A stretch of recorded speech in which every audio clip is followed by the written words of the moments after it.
صورتحال تھی، آپ ہمیں کیسے یقین دلائیں گے کہ یہ آپ کر کے جائیں گے؟ یہ دو آرٹیکل ہیں آئین کے، ایک ہے 3 ماہ کے اندر الیکشن ہونا ہے، اور دوسرا ہے کہ آپ نے جب سینسز ہو جائے تو اس کے بعد کانسٹیٹیوشنل ریکوائرمنٹ، آپ ان میں سے اگر آپ ٹائم نہیں چلے جاتے ہیں تو ان میں سے کس آرٹیکل کو آپ بہت کر کے آگے جائیں؟ دیکھیں، آئین 280 آرٹیکلز کا مجموعہ ہے، اس میں صرف ایک آرٹیکل نہیں، اور میں کوئی قانونی ماہر نہیں ہوں۔ الیکشن کرانا الیکشن کمیشن کی ذمہ داری ہے، اور 218(3) کے تحت اس ملک کے اندر منصفانہ، آزادانہ، شفاف، غیر جانبدارانہ انتخابات کرانے کی ذمہ داری ایک آئینی ادارے کے پاس ہے، اس کا نام الیکشن کمیشن آف پاکستان ہے۔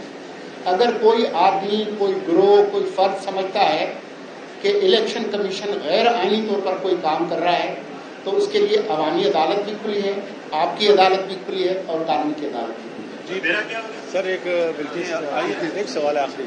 دیکھیں، جو وہم ہے اس کا علاج لقمان حکیم کے پاس نہیں ہوتا۔ میں تو آپ کو اپنے الفاظ سے یقین دلا سکتا ہوں، لیکن میرا جو ایکشن ہے وہ زیادہ بولے گا، اس لیے میں اگر کم بولوں تو زیادہ بہتر۔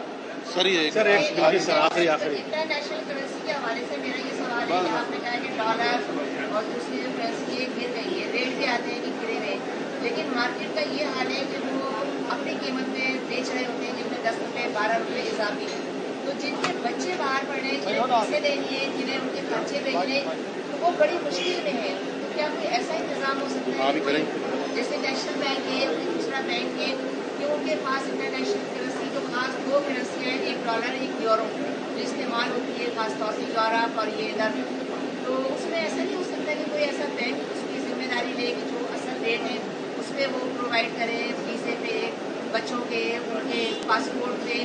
یہ بڑا ایشو ہوا ہے 8-10 سالوں سے، جن کے بچے پڑھ رہے ہیں اور جو پڑھ کے نکل رہے ہیں یا سیکنڈ کو جا رہے ہیں، وہ بڑے عذاب میں ہیں پیرنٹس۔ آپ کی جو تجویز ہے وہ میں نے بھی نوٹ کر لی ہے، اور میرے اسٹاف نے بھی۔